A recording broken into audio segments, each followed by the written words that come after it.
today's Jfokus Brown Bag lunch. I will remind you that we have that we record this this meeting up until the questions at the end. Those will not be recorded. Today's topic is DevOps and security, and Mats Persson from Omegapoint will talk. Take it away, Mats. Thank you. Okay, DevOps and security. Let's see if I can get it to switch screen. So here we go. My name is Mats Persson. I work at Omegapoint, and I just recently got to know that there is some kind of discount code available. Matthias is supposed to post it for a discount to the conference. So that might be nice. I enjoy working with secure development and modern ways of working. And in this context, that might be like DevOps and also security in the cloud.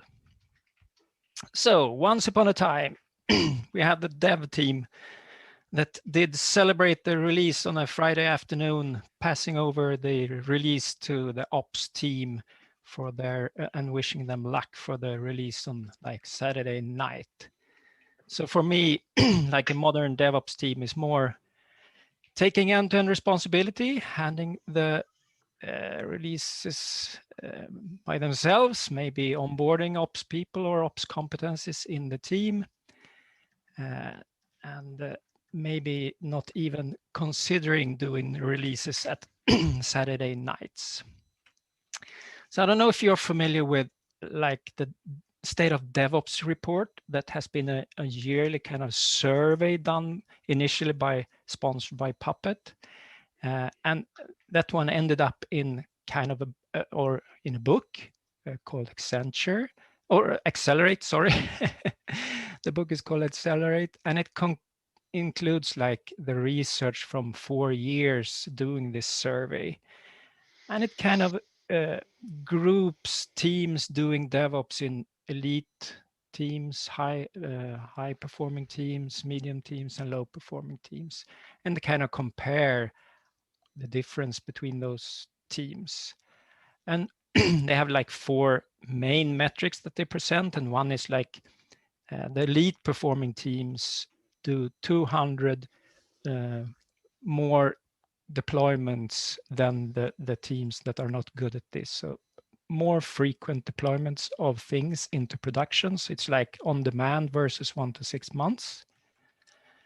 And for developers, it's like if you commit code, it gets into production like 100 times faster. So it's like less than a day versus 1 to 6 months. And if there is a downtime, it's like 2,600 times faster to recover from a downtime, and they are like 7 times less likely to have a downtime. So these are like the figures comparing elite performers, the teams being good at doing DevOps with the ones not as good at doing DevOps. That leads to the kind of DevOps paradox that the teams that are like high performers, they deliver more, faster, and with higher stability. And in like the research in the book, they kind of talk a lot about software delivery and operational performance.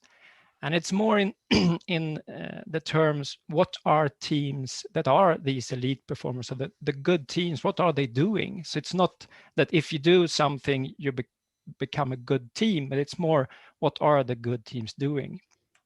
And they are typically doing like continuous deliveries. So the idea of every build being a potential release. And they also do continuous integration, so no long-lived feature branches, and they do a lot of automated testing. And they have other features as well, and they have typically a loosely coupled architecture as being one. So when you get an email from your bank where they say that the environment will be down during the weekend, they typically don't have a loosely coupled architecture. And the majority are also working in a cloud-like environment or in the cloud environment. So today's presentation will be some good practices, and I will use the DevOps loop to kind of attach the activities to the stages in the loop. And if you would Google for DevOps loop, you would see something similar to this, like an 8-stage infinite loop where you have like plan, code, build, test. And I have always had a problem with that. They typically put release ahead of deploy. So for me and for this presentation, we will use this one as the kind of correct DevOps loop, where deploy is actually the stage before release.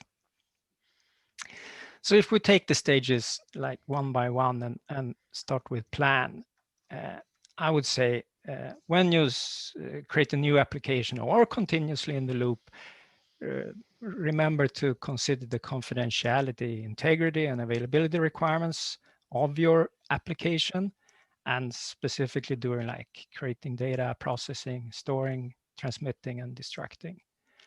And with a hint towards GDPR, don't forget the privacy aspects of your application. And if we continue the planning, so make sure to work on minimizing the attack surface of your application. And when we use a lot of external components, we should really understand that that affects the attack surface of our application. So you really should plan for updating those components. I'm not saying that you shouldn't use the components. Absolutely, we should. But you really need to understand that they kind of increase the attack surface, and you need to plan for keeping them up to date. And then I'm a big fan of threat modeling, and everybody has a manifesto these days. So a couple of weeks ago, some people in the threat modeling arena did publish a threat modeling manifesto.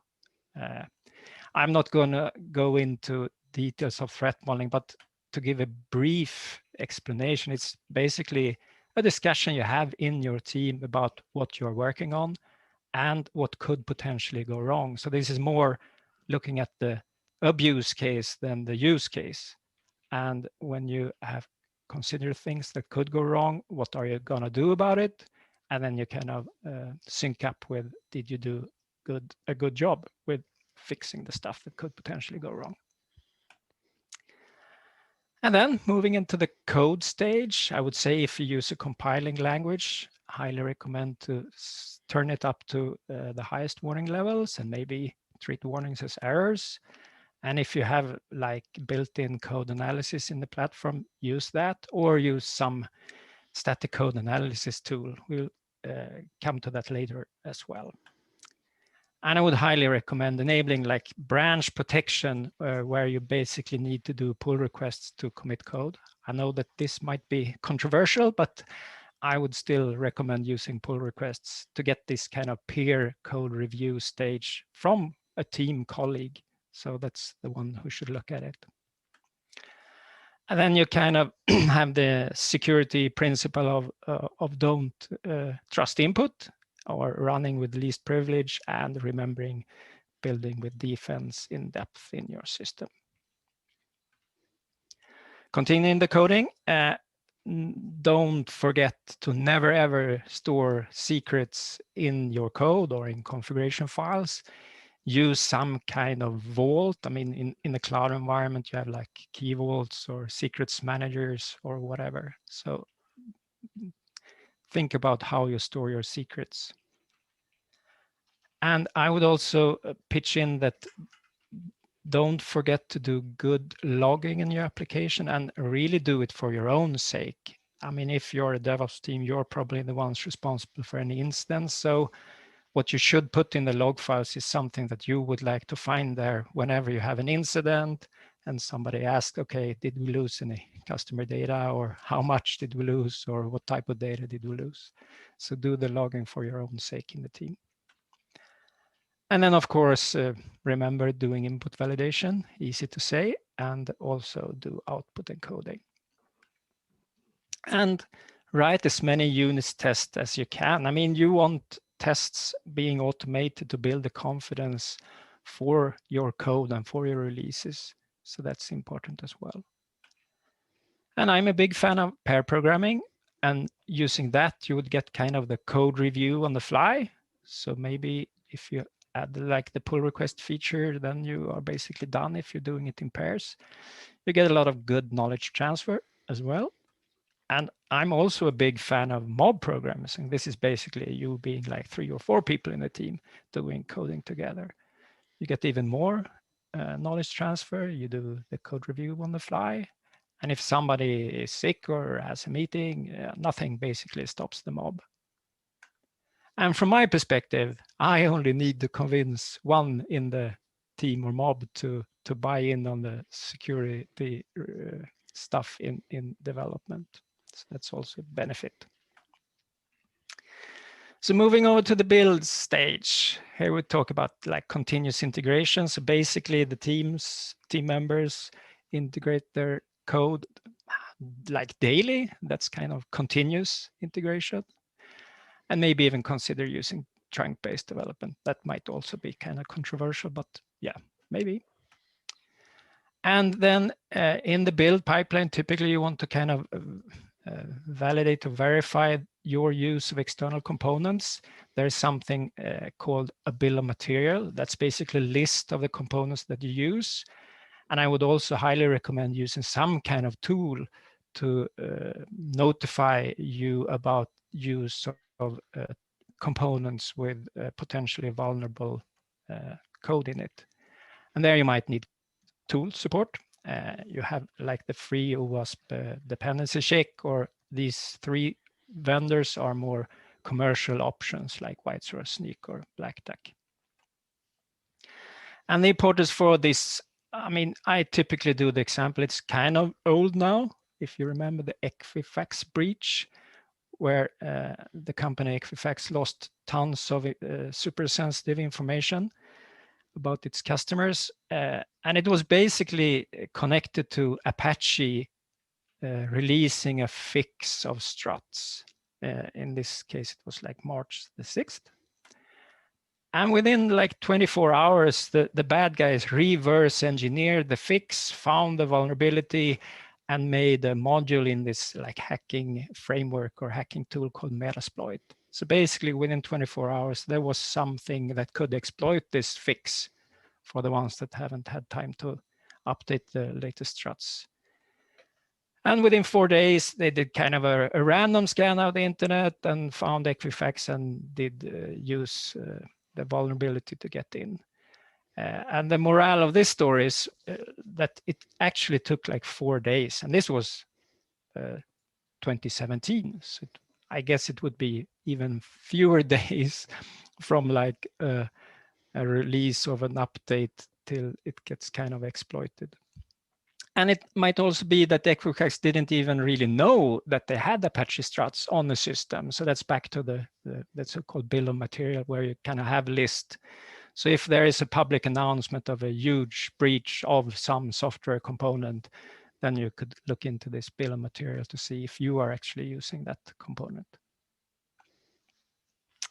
And I would also recommend adding some kind of static code analysis tool in the build pipeline. I guess that most of you are familiar with SonarQube. That's the thing everybody tries with. I'm not super happy about it. It has so many reports about issues that you don't really know where to begin. I have some personal experience of a tool called Coverity from Synopsys. That's so much better. It kind of focuses on security-related findings, and it reports way less. So the things it reports is really something you need to look into. So that's something I would recommend as well.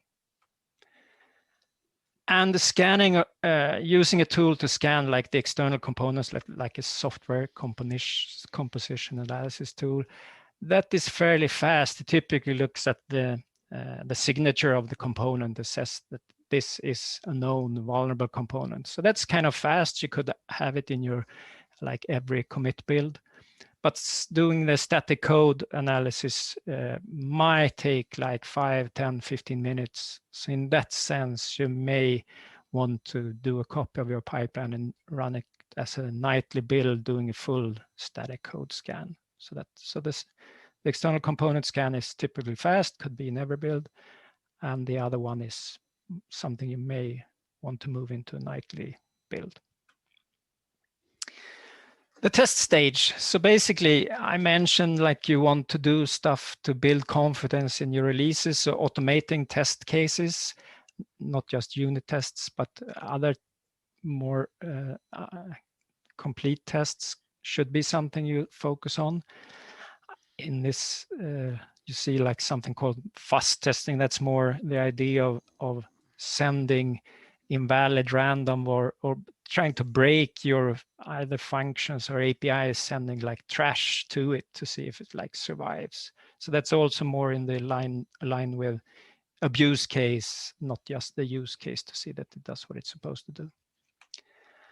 And then back to like the threat modeling session you hopefully had in the beginning, where you discuss potential issues with your application, and then you typically say, but we're gonna solve this by using this or that. And then you kind of want to validate that the things you did based on the threat modeling is actually tested and done and is working. And I will also recommend installing some kind of like local web proxy if you build a web app. So whenever you test from your web browser to your web application, introduce a tool. I guess you're familiar with like Fiddler, Burp, or in this page I mentioned NovaSup. And that's a local web proxy that you install on your computer that either passively scan your web traffic, alerting for findings, or it could actually do active attack scans of your web application.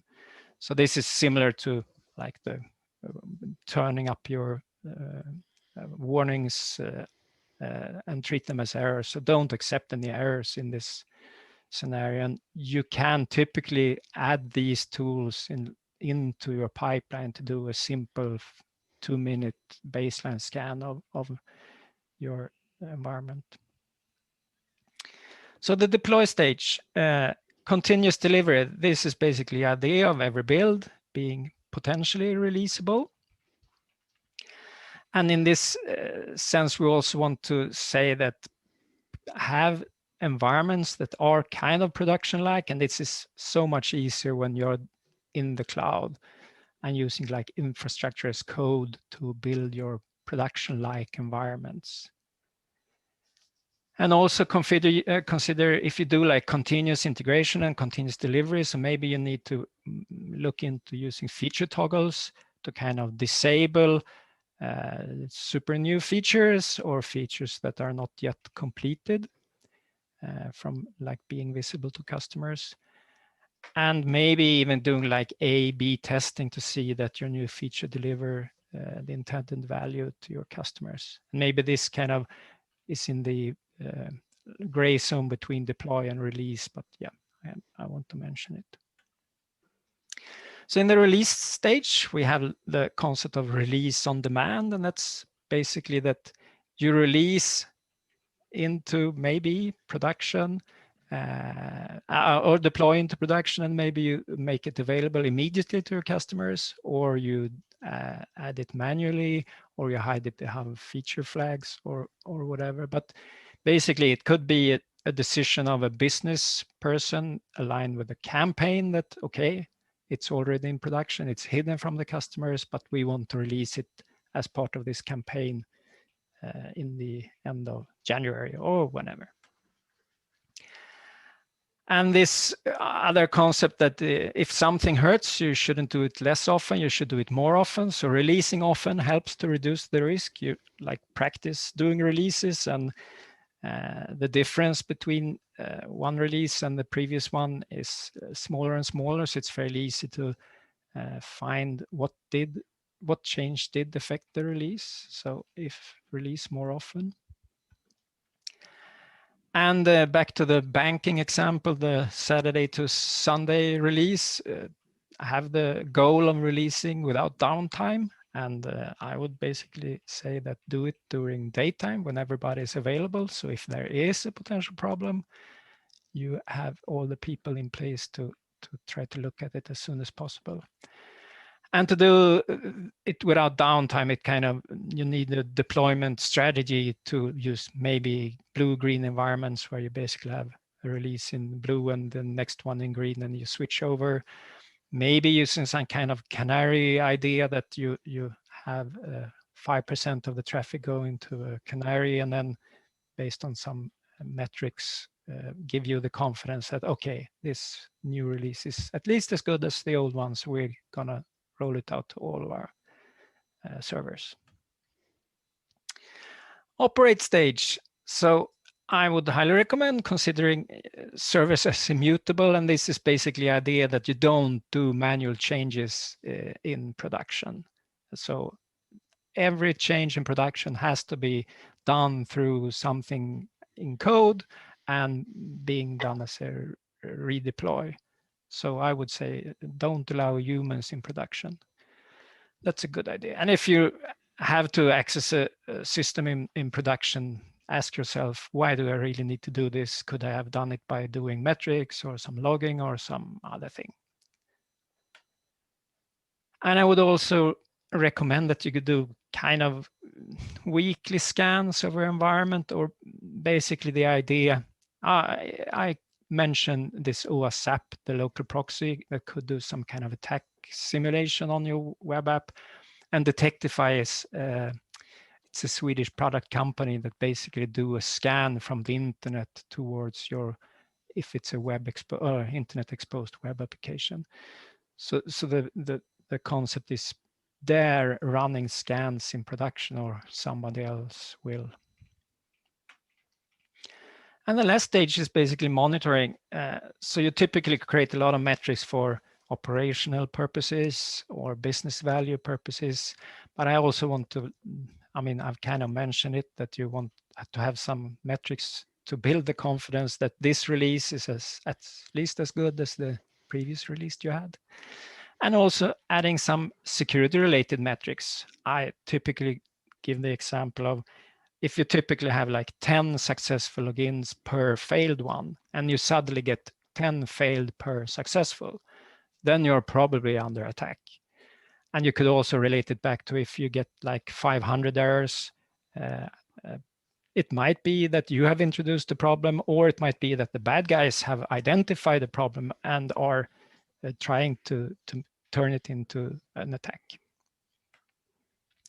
And also create relevant alerts. If you have metrics, create alerts. And I really think that the true DevOps teams are the ones doing support for their applications. So create alerts, and whenever developers get alerts during like night time, they tend to increase the quality of the code that they write during daytime. So that's basically the stages, and it's been a mix of like modern ways of working and security.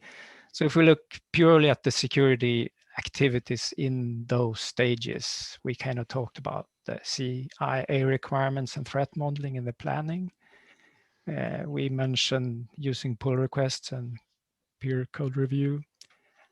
I don't think I mentioned pre-commit hooks, but you could actually use some kind of pre-commit hook that would look into the thing that you're trying to commit to the repo, detecting secrets if you by mistake commit an API key or a secret from somewhere into the repo. We talked about static code analysis, both in the IDE and in the build pipeline. The same with dependency scanning. Could be both from the application perspective, looking at the code, and even in the container. If there is an example where you pull down the latest node container image and do a scan with a tool, it kind of contains like 500 known vulnerabilities, and that's the latest recommended container image. So that might be valuable as well. And then adding security tests. If you have done a penetration test of your system, you maybe have had some findings in the report of the pen test that could be turned into security automated tests to make sure that the finding doesn't happen again. I kind of mentioned dynamic code analysis in the deploy of your environment. And maybe, I mean, the TLS, the certificate and TLS configuration is a moving target. So maybe use in your like release pipelines, SSL lab scan to make sure that your TLS configuration is still the greatest. And then we have the scanning of your production, like container runtime security tools are available. You could do like application security scanning as well.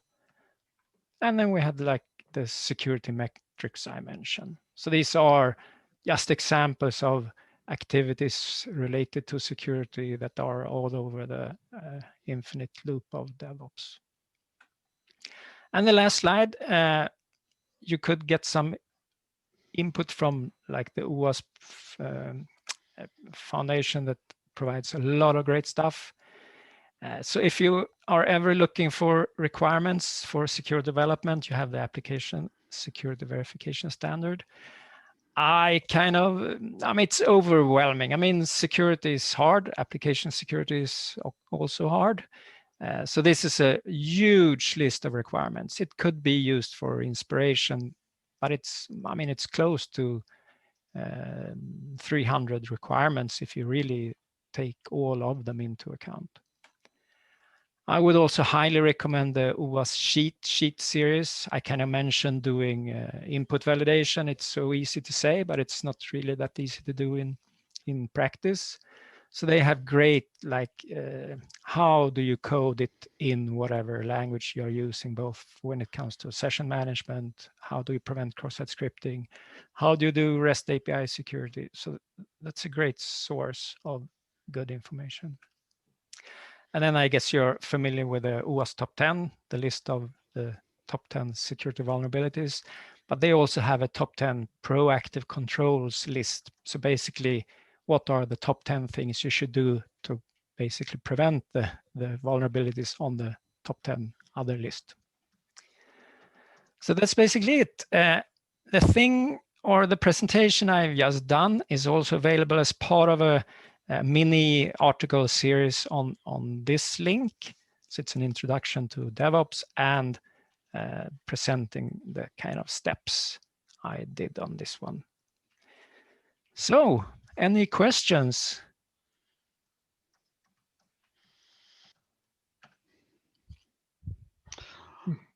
Okay, first I think Martin might want to say thank you, or else I do that, and then I will stop the recording. Thank you very much.